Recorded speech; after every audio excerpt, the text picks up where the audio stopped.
Hey everyone, welcome back to CFI and David Duvak's YouTube page, CFI Contract Pilot, Charter Pilot. Hope you liked our videos we've made so far. If you like what you see, hit the subscribe button. Feel free to leave comments as to any future material you want us to cover. Today's topic is a simple task, but it gets overlooked a lot with basic VFR pilots, all levels of pilots really, to some extent. Rejected takeoffs and rejected landings. Picture this. It's a beautiful late afternoon here in New Jersey, at Robbinsville Airport, Robbinsville, New Jersey. And you got your girlfriend with you, or your family, and you're flying to your favorite $100 or $200 dinner place for dinner. You start your takeoff, and just as you rotate, the door pops open.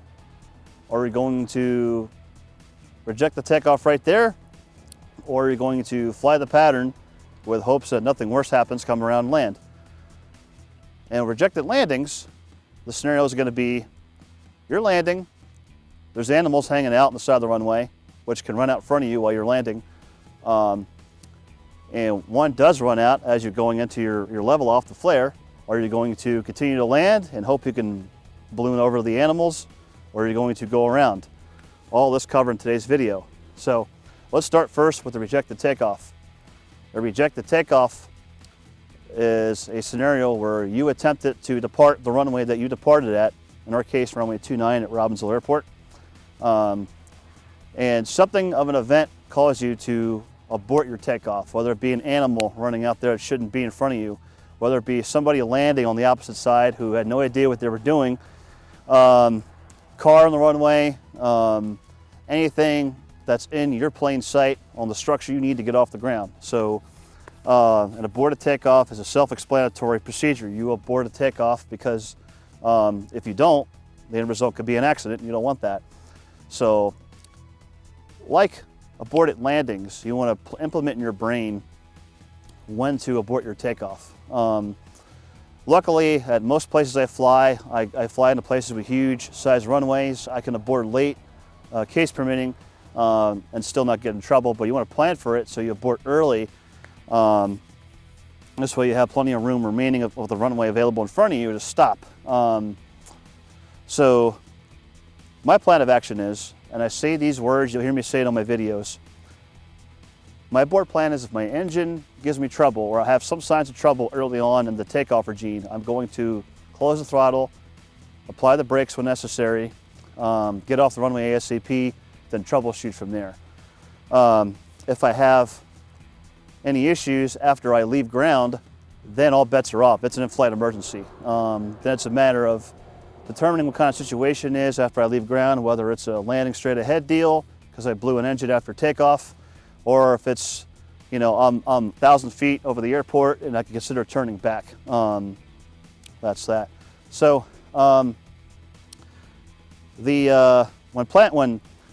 briefing my aborted takeoffs, I also pick points on the airport. For example, with this airport, if I'm taking off from the east runway, runway 11, my abort point's going to be this hangar right here behind us.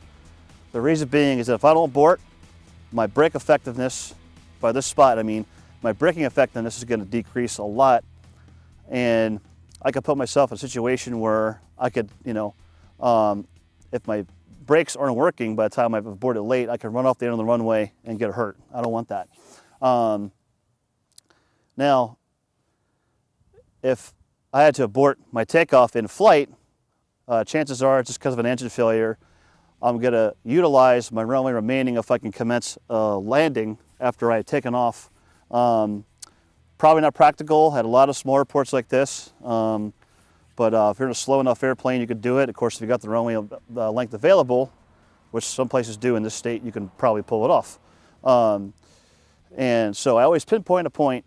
So on this runway, 11, coming in from this side, the hangars behind us here is my abort plan. If I'm departing on the west runway, runway 29 over there, my abort point is the airport, the hangar with the airport name on it with the windsock. If I haven't departed the ground by then, I am aborting promptly. Because I can further reduce the chance of an accident by not taking the right action immediately. I train people to make aborted takeoffs rote. Just like how we prepare for simulated loss of an engine and altitude in a single engine plane, I get it to a point where it's rote in somebody.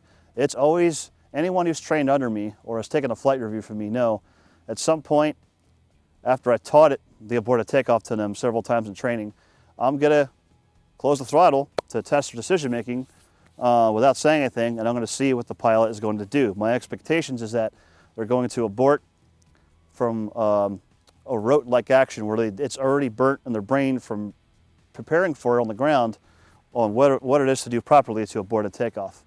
As far as the rejected landings go, the go-arounds, there's two types of go-arounds. There's actually three types of go-arounds. There's a missed approach, which is done with professional pilots like me flying IFR all the time. The only difference is that the missed approach procedure is a written textual profile spelled out on an approach plate, which I'll cover when we do instrument flying, enabling or requiring a specific procedure to fly. Usually it's climb, runway heading to a certain waypoint, and hold. It's usually what it is. A go-around in the VFR world is simply aborting a landing because you have a reason not to land, and going away from the runway as quickly as practical. So the aborted landing. Here are the reasons you might need to abort a landing. Unsatisfactory approach. There's things on the runway that shouldn't be there. Cars, animals, things of that nature. Possibly an aircraft that wasn't supposed to have been there because they lost situational awareness and jammed you up. All those reasons warrants taking action to abort a landing. So first things first, recognize you have to abort. The number one reason why people crash during go-arounds or aborted landings is that they don't recognize they had to abort in the first place, and they try to continue to land. They develop this attitude called landing expectancy. It's where they've made countless successful landings everywhere, but failed to brief themselves the possibility of a go-around. Like IFR flying, I brief things to myself and have my flight review candidates or students brief things themselves. Aborted landings, aborted takeoffs. If we have a reason to abort a landing, I'm picking points on the runway because we should know as pilots what room we need to stop when we land, ideally. So if I'm landing here, if my tires don't touch by this hangar, this area on runway 11, I'm firing up and getting out of here. If I'm using runway 29 on the opposite end, if my tires don't touch by their hangars down there, I am firing up, getting out of the runway environment, cleaning up my airplane, and flying the pattern again. So the reasons why accidents happen from not practicing these two simple tasks that seem too simple, two really simple tasks, is failure to recognize the need to abort a takeoff or abort a landing, improper recovery techniques. I can't tell you how many flight reviews I've given where I never signed someone off because it was apparent to me that they hadn't practiced go-arounds and aborted takeoff since the day they got their license. I had someone humorously say to me once that they considered a go-around an emergency, and I chuckled and laughed, not being mean, but these things should not be by any means an emergency. It's just a simple task used when things aren't going right during your two most critical phases, your takeoffs and landings. Had a client come to me once who told me their CFI signed them off to solo without practicing go-arounds much. And they had to go around on their second supervised solo, and they didn't know what to do, so they pulled out the checklist. That's not something you want to be doing when you're having to go around for real. There's a lot of things happening. There's traffic in the traffic pattern. It could be windy. Aircraft pitch attitude changes when you raise flaps. And if you try to fly a go around with flaps fully extended, it's going to be a bad day. So train till the point where it's rote in your brain. You understand what's going on. You could do it without having to pull out a checklist. There's a time and place for checklist. Go around and aborted takeoff is not one of them. Failure to recognize a change in event, improper go around aborted takeoff technique, impulsivity, which is another factor, and just plain poor judgment. Again, two of the simplest tasks, but it gets missed a lot when pilots get their licenses because they train to pass check rides, not to be proficient pilots. And that's where I come in to kind of fix things like that. So at any rate, enough talk about go-arounds and rejected takeoffs here. Let's hop in this airplane and do a couple, shall we?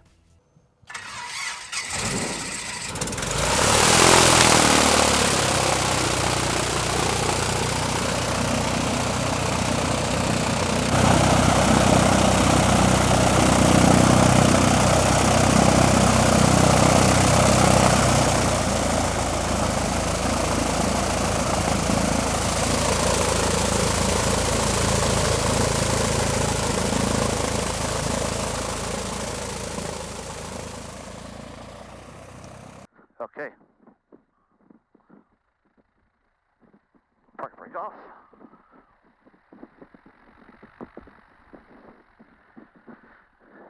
Welcome aboard once again, folks. We're at the Robbinsville, New Jersey airport, situated in Robbinsville, New Jersey, number 87.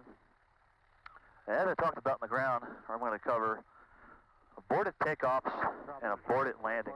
Turning right, crosswind, runway 29, covering the traffic. I explain what they are on the ground.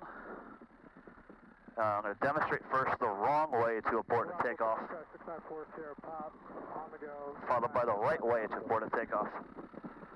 And I explain on the ground why it is that this is a simple task, both aborted takeoff and aborted landing, that pilots aren't preparing themselves for.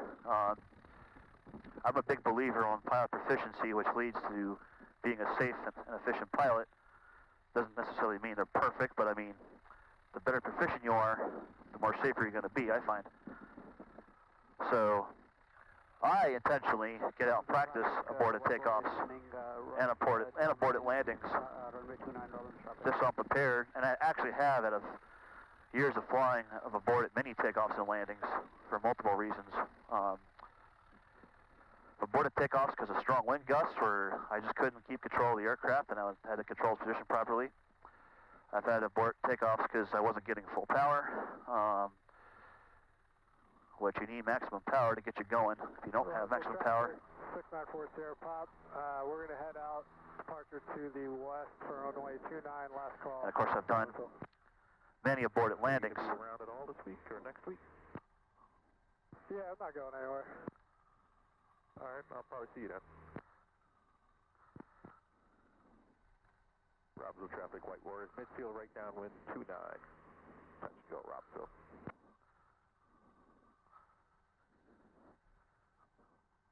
All right, so everything's set correctly for takeoff. Mixer's wrist trim set. Canopy's closed. Run up, I did the tie down. Strobes, navs.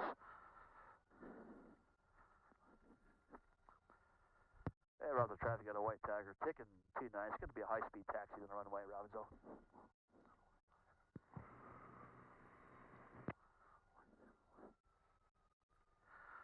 All right, so we check the runway. Robbinsville traffic, White Warriors turning right, right base, runway 29, Robbinsville traffic.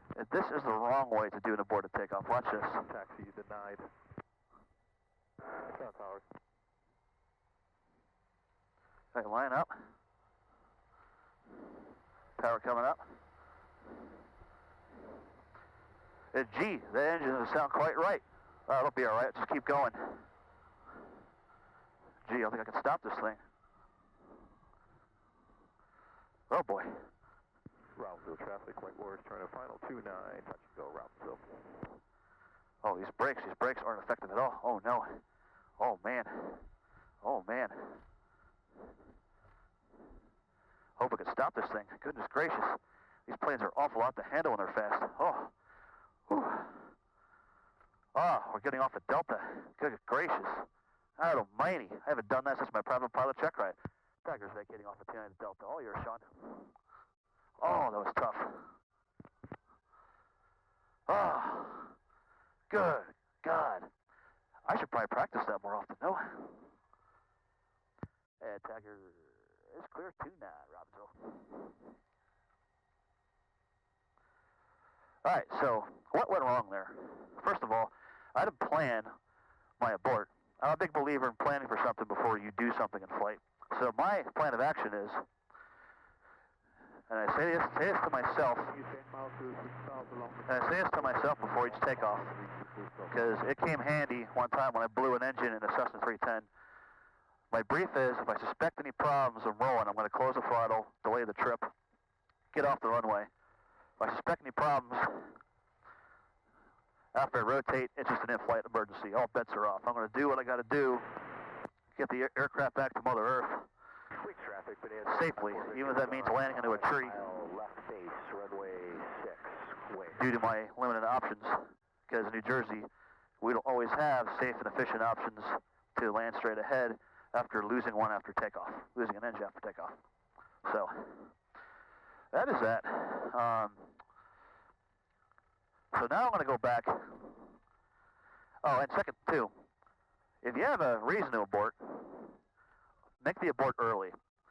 I always plan to abort somewhere if I have a reason not to get off the ground. For example, if I'm not airborne by the time I reach these hangars on this airport, which is about 2,000 feet of runway, plenty of room for a tagger on a cool spring day, I'm going to abort the takeoff. If I'm at Old Bridge, and if I have a reason to abort, I'm going to abort before the 2,000-foot area of the runway, so I have room to stop. If I'm at Charleston, South Carolina, I got more room available. I'm probably going to abort before the intersection of the cross runway. Traffic, White Warrior sending right, crosswind, runway 29. So now I'm going to show how to abort properly. Every takeoff we make, we're always thinking about the possibility of aborting. So